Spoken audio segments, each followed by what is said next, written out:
but now they're going, at my request, they're going into 5G, so we don't need anything from anybody. You have additional concerns about North Korea about how Huawei's relationship with North Korea. What? The Post is reporting about Huawei's relationship with North Korea. Well, we'll have to find out. Our relationship with North Korea has been very good. We've really established a good relationship with Kim Jong-un. I have personally. There's no rocket testing. There's no missile testing. We're getting our remains back. We got our hostages back. And we have a very, very good relationship, the two of us, and that's very important. There's been no nuclear testing. And what they're doing with 5G will be, we'll have to see. I'll find out. This is Jahan Ali from ARY News TV Pakistan. Say it again? Sir, this is Jahan Ali from ARY News TV Pakistan. Lindsey Graham, when he met Imran Khan, he says, you both are kind of same personalities. You are the president who fulfilled all your promises. You made I do. Campaign. And the same like Imran Khan, he is also fulfilling all his promises. So how do you see this meeting, like the same kind of person, straight to the point? Well, I think we're going to have a great meeting today. I know that it's an important meeting. I consider this a very important meeting because I think we haven't met the potential of either country. I think the potential with Pakistan and likewise the opposite way. I think we have not even come close to meeting it. There is tremendous potential between our country and Pakistan. I think Pakistan's going to help us out to extricate ourselves. We're like policemen. We're not fighting a war. If we wanted to fight a war in Afghanistan and win it, I could win that war in a week. I just don't want to kill 10 million people. Does that make sense to you? I don't want to kill 10 million people. I have plans on Afghanistan that if I wanted to win that war, Afghanistan would be wiped off the face of the earth. It would be gone. It would be over literally in 10 days. And I don't want to do that. I don't want to go that route. So we're working with Pakistan and others to extricate ourselves, nor do we want to be policemen, because basically we're policemen right now. And we're not supposed to be policemen. We've been there for 19 years in Afghanistan. It's ridiculous. And I think Pakistan helps us with that. Because we don't want to stay as policemen. But if we wanted to, we could win that war. I have a plan that would win that war in a very short period of time. You understand that better than anybody. We've been in there not fighting to win, just fighting to, they're building gas stations. They're rebuilding schools. The United States, we shouldn't be doing that. That's for them to do. But what we did and what our leadership got us into is ridiculous. But I think we'll have some very good answers on Afghanistan very quickly. Mr. President, Jerry Nadler says the Mueller report lays out evidence of high crimes and misdemeanors. Yeah, go ahead. You go ahead. Go ahead. Wednesday, This is GTV Network Pakistan. Pakistani army has fought war against terror, and it has fought definitely and gave sacrifices in protecting Pakistan-Afghanistan border as well. But Pakistan's sincerity was always doubted. Coalition Support Fund was suspended by the U.S. Defense Department. So at this time, when Pakistani economy is facing great trouble, are you going to restore any package for Pakistan? So we are going to, that's right, we were paying $1.3 billion to Pakistan as aid, working out for many years. The problem was Pakistan, this is before you, Pakistan was not doing anything for us. They were really, I think, subversive. They were going against us. And this is something we'll be I ended that about a year and a half ago, the $1.3 billion. And I tell you what, to be honest, I think we have a better relationship with Pakistan right now than we did when we were paying that money. But all of that can come back depending on what we work out. We're working out things that are very important. We have I consider this very important. We're working out things that are very, very important. And I think at the end of this, at the end of a very short time, we're going to have a very great relationship with Pakistan. And we should. It's a great country. They're great people. I have many friends from Pakistan. Living in New York, I have a lot of Pakistani friends, I will tell you that. And they're great people. Smart, tough. They are tough. There's no question about that. They're like him. They're tough. No, I'm not going to be watching. Probably, maybe I'll see a little bit of it. I'm not going to be watching Mueller because you can't take all those bites out of the apple. We had no collusion, no obstruction. We had no nothing. We had a total no collusion finding.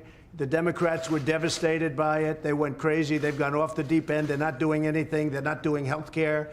They're not doing infrastructure. They're not lowering drug prices. I'm lowering drug prices. First time in 53 years that drug prices went down last year. 53 years. And I'm doing that without the help of Congress, which makes it much tougher to do, because if they worked with us, I could get drug prices down in half. But the Democrats don't seem to care about drug prices. All they care about is a phony investigation where the report was written. It said no collusion. The report was written, and the Attorney General, based on the report, was easily able to find there was no obstruction. There's no nothing. They're wasting their time. And Robert Mueller, I know he's conflicted. He had there's a lot of conflicts that he's got, including the fact that his best friend is Comey. But he's got conflicts with me, too. He's got big conflicts with me. As you know, he wanted the job of the FBI director. He didn't get it. And we had a business relationship where I said no. And I would say that he wasn't happy. Then all of a sudden he gets this position. But you know what? He still ruled, and I respect him for it. He still ruled no collusion, no obstruction. And this thing should have ended a long time ago. This has been going on for 2.5 years.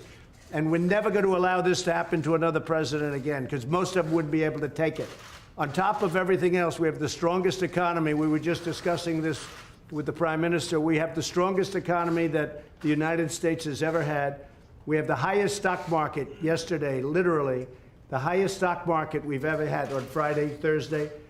We've broken the record, I think, 109 times for highest stock market. But on, I believe, Thursday of last week, we hit the all-time highest in the history of our country. Our country is doing phenomenally well. Unemployment is the lowest in 51 years, soon to be the lowest in history, if it keeps going this way in a short period of time. Black, Hispanic, Asian unemployment, the lowest in history. Women, the lowest in 72 years. Nobody has ever done what we've done. Nobody's done in 2.5 years what we've done. The biggest tax cuts in history, the biggest regulation cuts in history, so many things for health care. We got rid of the individual mandate, which was the worst part of Obamacare. And what it's going to end up, if we end up winning the House back, we keep the presidency, we should keep the Senate, we should keep the presidency, I would think easy, when you have the strongest economy in the history of our country, and somebody's going to run against that particular president, even though in this case it's me. In theory, I have a big advantage. I don't know. I'm going to have to ask you. But in theory, I have a big advantage. So a lot of great things are happening. But the Democrats, they don't want to talk about that. They want to stay off the economy subject. And what they're doing is just hearing after hearing after hearing. It's nonsense, okay? They tried an impeachment vote, and they got slaughtered last week. They got absolutely slaughtered. It was the most ridiculous. I didn't even know they were going to do it. And I'll tell you, just in finishing, I have a lot of respect for the Democrats, because most of them voted against impeachment last week. And I have a lot of respect for those Democrats that did that, because they're doing the right thing for the country. No collusion, no obstruction. Okay. Mr. President, on the debt talks, can you say that there's a deal soon? Yeah, we're talking about it. Secretary Mnuchin is talking about it. We're having very good talks with the Speaker of the House, with Nancy Pelosi. We're having very good talks with Chuck Schumer, and of course with Mitch McConnell and Kevin. We are, Kevin McCarthy, we are, I think, doing very well on debt. If you look at debt limit, however you want to define that, but we're doing very well on that. And I think we're doing pretty well on a budget. Very important that we take care of our military. Our military was depleted. And in the last 2.5 years, we've undepleted it, okay, to put it mildly. We have made it stronger than ever before. We need another big year. So we had $700 billion. We had then $716 billion. And this year we're going to be asking for a number slightly larger than that. We're putting our military back into a shape that it's never been in before. The best missiles in the world, the best equipment in the world, the best military equipment of all. We're building submarines, the finest. Nobody can even think about competing with what we're building. We're building, as you know, new submarines. We have a new aircraft carrier coming online. It's the largest ship in the world. It's so large that maybe I could even land a plane on top of it, okay? But it's a big one. President Gerald Ford. It's a phenomenal ship. So what we're doing is incredible things for our country. You know, just about, and I might say this about the military equipment. It's all made in the USA. everything, 100%. It's all made in the USA, and you know, it's one of the reasons our job numbers probably are so good, lowest unemployment. Yeah. Mr. President, will you be visiting Pakistan as you described Pakistan as a great country? So he will be definitely extending your invitation. So would you be visiting Pakistan? Well, I can't say that yet because so far he has not extended me an invitation. And after today's meeting, maybe he won't, but I have a feeling he might. Yes, I'd love to go to Pakistan at the Yes, please. Behzad Salimi here from Pakistani news channel Akhtar. Is there any exact date or time frame of U.S. troops withdrawal is under consideration at your administration? Are you talking about from Afghanistan? Yes. Yeah, we have already withdrawn quite a few, and we're doing it very slowly, very safely, and we're working with Pakistan and with, as you know, we're negotiating with the Taliban, and we are doing, I think, very well in that regard. Again, it's something that we could do. We could go one of two ways. We could do a number the likes of which they've never seen before and win it very quickly. I don't want to do that. I don't want to do that because you're talking about millions of people, and I don't want to do that. And we're working with Pakistan on getting a solution. And I think it's being worked very well. Wouldn't you say Will so, there still be Mr. troops there? Will there still be troops there on election day in Afghanistan? Well, I don't know. We're moving a lot of them out, and Do you want them to be gone we've by done then? what we were supposed to do. We've been there for 19 years, and we've acted as policemen, not soldiers. And again, if we wanted to be soldiers, it would be over in 10 days, 1 week to 10 days, if we wanted to. But I have not chosen that. Why would we kill millions of people? It wouldn't be fair. In terms of humanity, it wouldn't be fair. So we're doing very well, and I think that Pakistan is going to be a big help. What role do you see for India in Say it. What role do you see for India in Afghanistan? And Mr. Prime Minister, same question to you. What does India has a role to bring peace in Afghanistan? You see, this is the closest we've been to a peace deal in Afghanistan. Yeah. And there is no military solution in Afghanistan. There is no military solution because, as Mr. President says, if you go all out military, there will be millions and millions of people who would die. So there is only one solution. And I feel, and I think we will discuss this, it's the closest we have been to a peace deal. And we hope that in the coming days, we will be able to urge the Taliban to speak to the Afghan government and come to a settlement, a political solution. And what the Prime Minister, excuse me, what the Prime Minister just said is a very big story, and that's 100% true. We've made a lot of progress over the last couple of weeks, and Pakistan has helped us with that progress. But a lot of great things are happening. A lot of things are happening for the United States, and I think a lot of great things are going to be happening for Pakistan too, under your leadership. I really feel that. Thank you. Okay. Mr. President, with Iran, are we closer to negotiations or to armed conflict?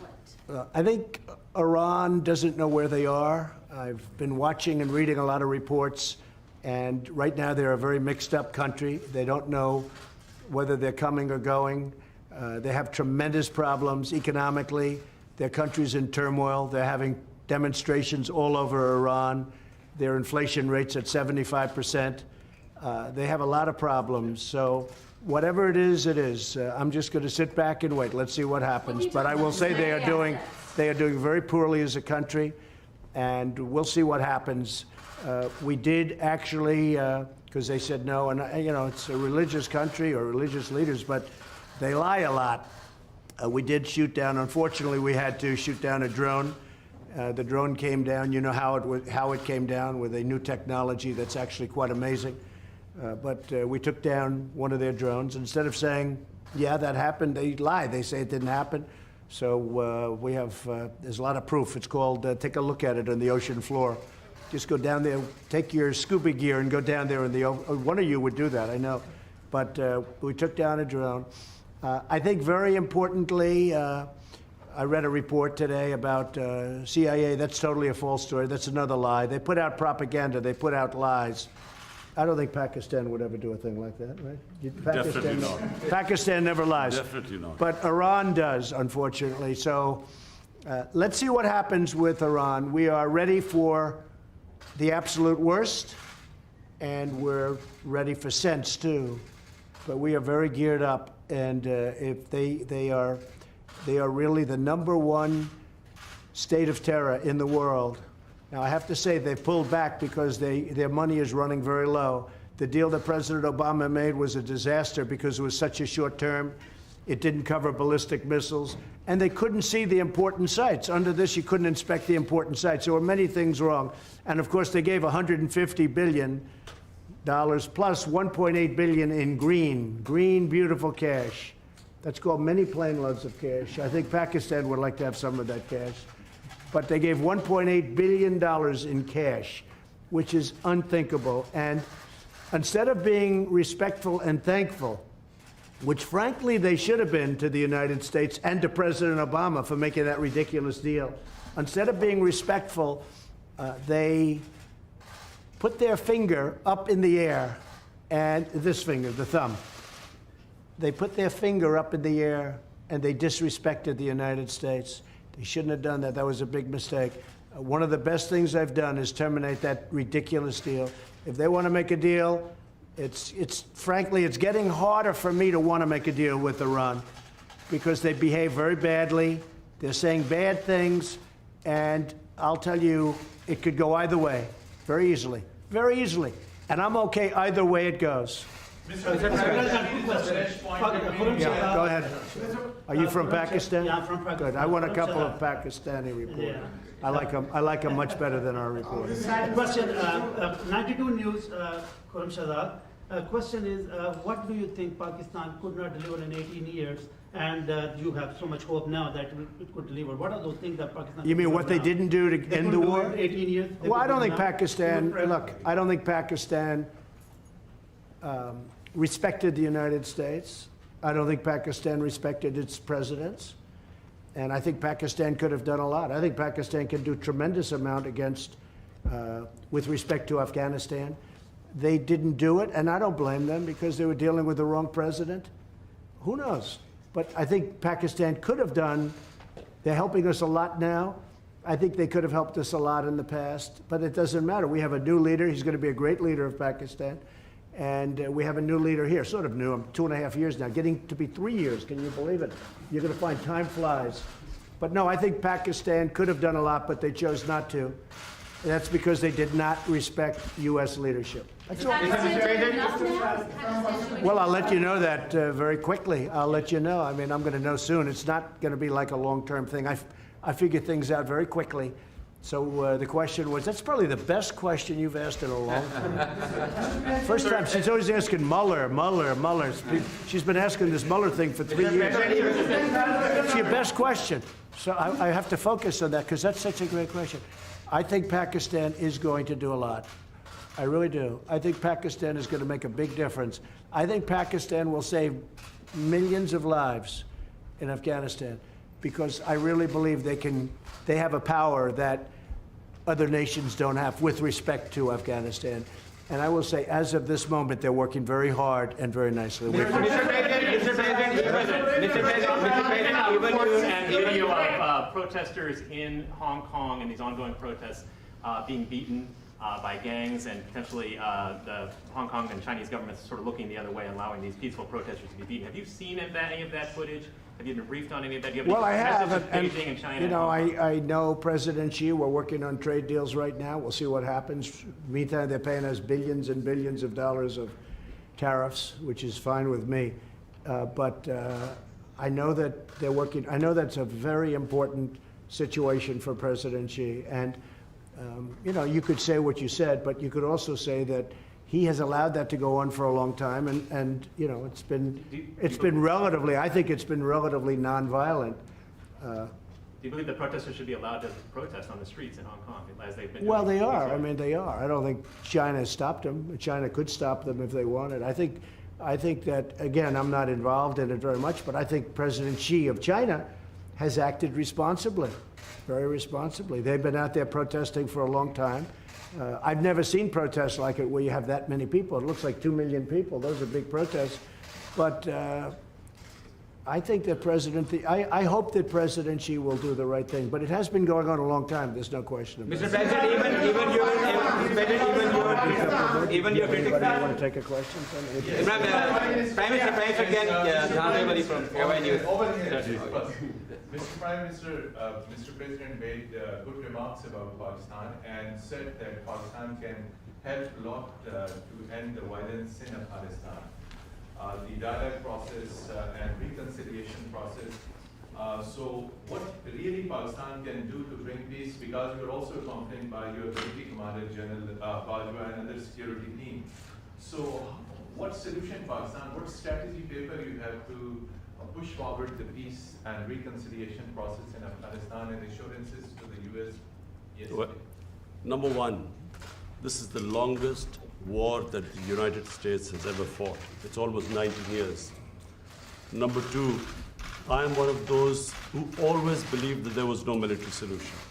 Because anyone who knows the history of Afghanistan, you just have to look back at the history. There was always going to be a political settlement at the end. And I have to compliment President Trump, because he has now forced people to end the war, to have a settlement. And that's where I think Pakistan is playing a very important role, because Pakistan has a 1,500-mile border with Afghanistan and all the areas where the trouble is, which is the eastern side of Afghanistan. So this is a critical time.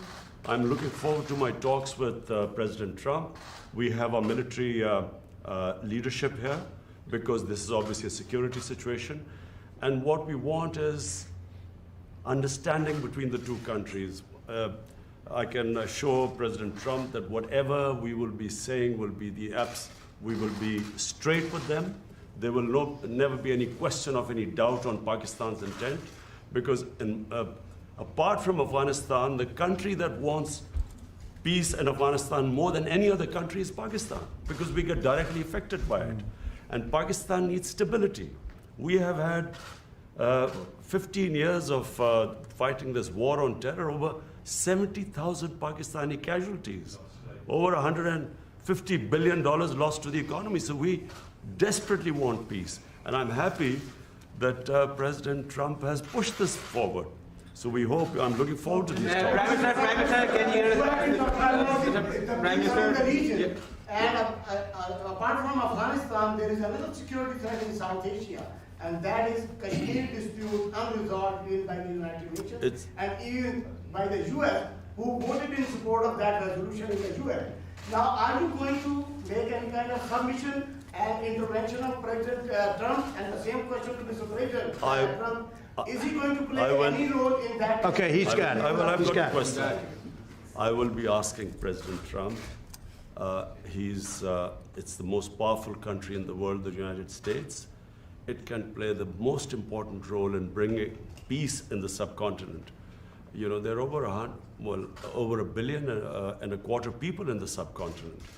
They are held hostage to the issue of Kashmir, and I feel that only the most powerful state, headed by President Trump, can bring the two countries together. From my point, I can tell you, we have tried our best.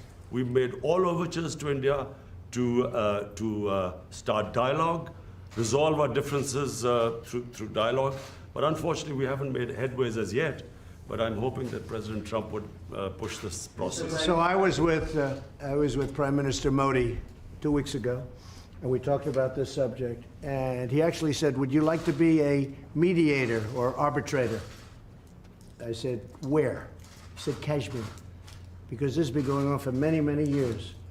I was surprised at how long it's been going on. 70 years. I think they'd like to see it resolved, and I think you'd like to see it resolved. And if I can help, I would love to be a mediator.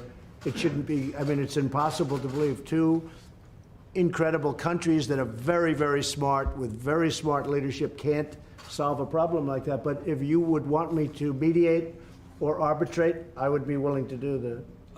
President, I can tell you that right now, you will have the prayers of over 1 billion people if you can mediate and resolve this issue. It should be resolved. So, but he asked me the same thing, so I think there's something. So maybe we'll speak to him, or I'll speak to him, and we'll see if we can do something. Mr. President, even your Because I've heard so much about Kashmir. Yes. Such a beautiful name. It's supposed to be such a beautiful part of the world, but right now there's just bombs all over the place. They say everywhere you go you have bombs, and it's a terrible situation. Been going on for many years. If I can do anything to help that, let me know. Let me give you one thing on Afghanistan as an example. So a lot of you don't know this, but we dropped the largest non-nuclear bomb ever built in history. We dropped it in Afghanistan. We were getting ready to make many of those bombs. This left a hole that was, it took out a lot of the tunnels and everything else, but it left a hole in the earth that looked like the moon. It looked like a crater from the moon, still there. Nobody's ever seen anything like it. People heard it 15 miles away. They said, what was that? It shook the earth. Non-nuclear, the largest ever made by far. And they were going to make many of them. And I said, no, we don't have to. I don't want to drop that. I don't want to do that. So many easy solutions. That's actually the easy solution. And they'd come in and they'd say, let's have peace, but you don't have to do that. I think we're going to be very successful without having to go that route. And I have tremendous confidence in the Prime Minister. All right, one or two more. Go ahead. Go ahead, please. This is the main question. Are you going to raise the issue of Turkish treaty with Imran Khan and President you regarding the freedom of the press in Pakistan? There are a lot of curbs on the freedom of press, on the media, on the journalists. Can you comment on that? Go ahead.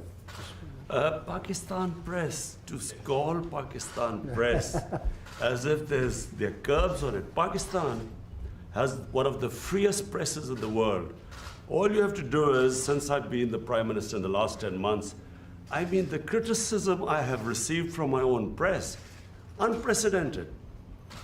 So to say that there are curbs on Pakistan press is a joke. Mr. When you say unprecedented, it can't, wait a minute, wait. There's no way you're treated worse than I am. Mr. Prime Minister, you are fighting, Mr. Prime Minister. You're going to have to speak because I didn't hear your words. Yeah, the question was, are you going to raise the issue of freedom or the release of Dr. Freedom of the press? Dr. Oh, yes. The doctor who helped. We will do that. We will. We're talking about hostages. We're talking about hostages being held in various places. I've had very good luck with hostages, with North Korea, with many places. They've treated us with respect, and I appreciate it. Made a big difference. We have 2 or 3 hostages that we're talking about. That's one of the gentlemen that we have heard about. And we will be discussing that with many other subjects. Yes, we will. And President Trump, just a minute, President Trump, we will be giving you good news about the 2 hostages in a month. Thank you. Mr. Prime Minister, you are fighting. North Korea, sir. North Korea, sir.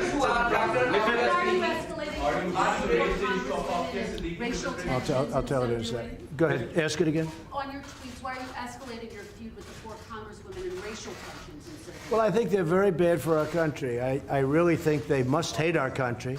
I think the 4 congressmen we're talking about, the congresswomen, what they've said about Israel, what they've said about our country, when they talk about disgusting people, when they talk the way they talk, when the one mentioned that brown people should speak for brown people and Muslim people should speak for Muslim people, and you hear all this, it's not what our country is all about. No, I think they're very bad for our country. I think they're very bad for the Democrat Party. I think you see that, and they're pulling the Democrats way left. Nobody knows how to handle them. I feel they're easy to handle. To me, they're easy to handle because they're just out there. They're very bad for our country, absolutely. No,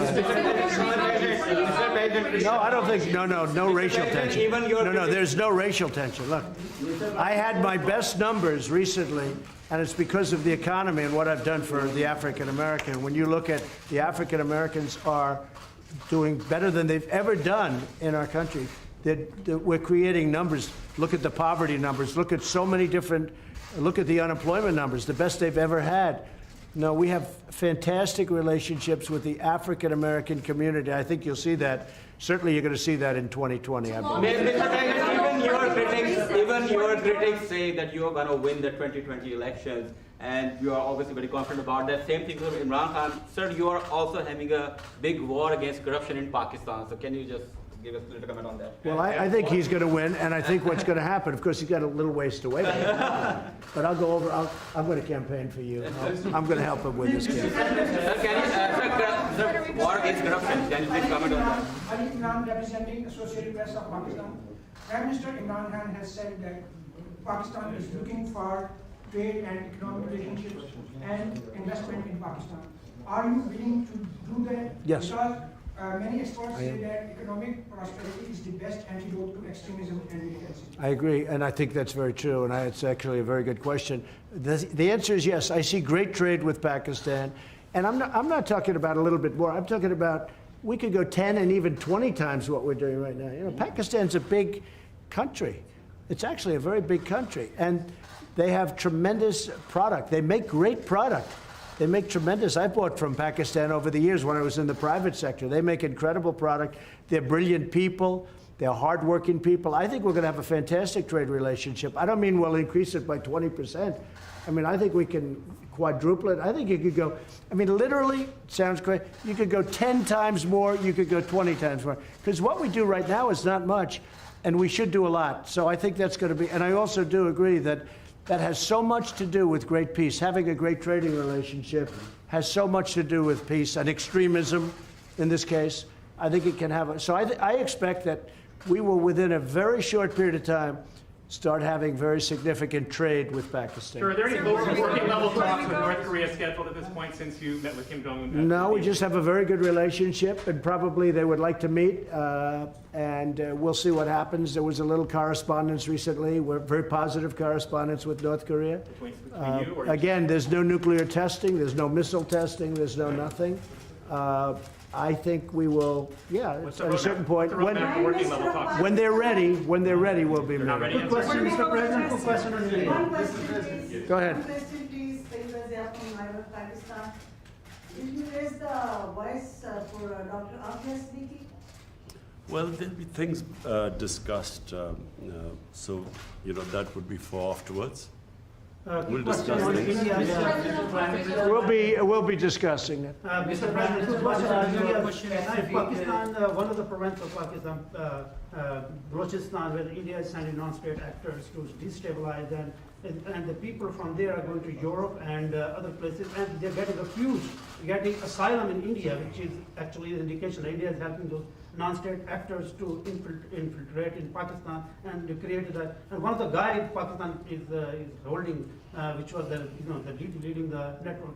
So do you think that the U.S. will be playing a role in stopping India to, I think I can very well. I have a very good relationship with Prime Minister Modi, and I think we're going to have a phenomenal relationship with the Prime Minister of Pakistan. I do think that it's a two-way street. You say India is coming in and destabilizing Pakistan, but India is saying that Pakistan's coming in and destabilizing. So there's a lot of room right there where we could meet. I think we could meet.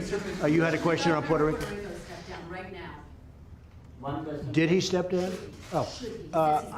Look, he's a terrible governor. I think you have an even worse mayor of San Juan. She's horrible. I think she's horrible. I watched her. My people did nothing but complain about her when we helped them with their hurricane problem.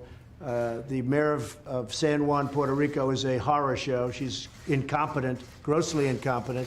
At the same time, the governor's not good. So the United States Congress, you won't believe this. Please close your ears, because this would be, gave Puerto Rico $92 billion last year for hurricane relief. Now, they haven't got the money, all of it, but they've got a lot of it, but they're scheduled to get. The Congress of the United States handed them $92 billion. And that $92 billion is in the hands of incompetent people and very corrupt people. But the governor has done a terrible job, and the mayor of San Juan she's horrible. I think she's just terrible. She's so bad for her people. And I think the government of the United States, they have to be careful. I'm the best thing that ever happened to Puerto Rico. because we did a great job in Puerto Rico. They don't like to give me the credit for it, but we did a great job. I have many Puerto Rican friends. I have a real understanding of Puerto Rico. I've had jobs in Puerto Rico. I think the most successful, I owned the Miss Universe contest, the pageants, and we had them in Puerto Rico twice, and I'll tell you, we had tremendous successes. In fact, they said literally 100%, this never happens, almost, I think it was close to 100, but 100% of the island itself was watching. They liked those pageants. Now, I've had a great relationship with Puerto Rico. I'm the best thing that ever happened to Puerto Rico. But Congress has given them $92 billion. Pakistan would like some of that, right? 92, not 1.3, because Pakistan was getting 1.3. $92 billion, and the money is squandered and wasted and stolen.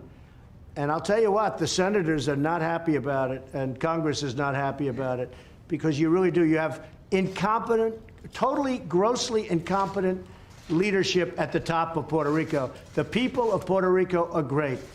And the people of Puerto Rico like me, and they should, because nobody's given them what I give them. But the leadership is corrupt and incompetent. Thank you very much, everybody. Thanks.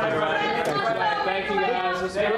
This way. Thank you very much. Oh, where? Thank you, press. Right this way. Thank you, sir. One. Thank you, No, sir. well, that was okay, but the one before it. Thank you. Press, let's go. Keep moving. I'm very impressed.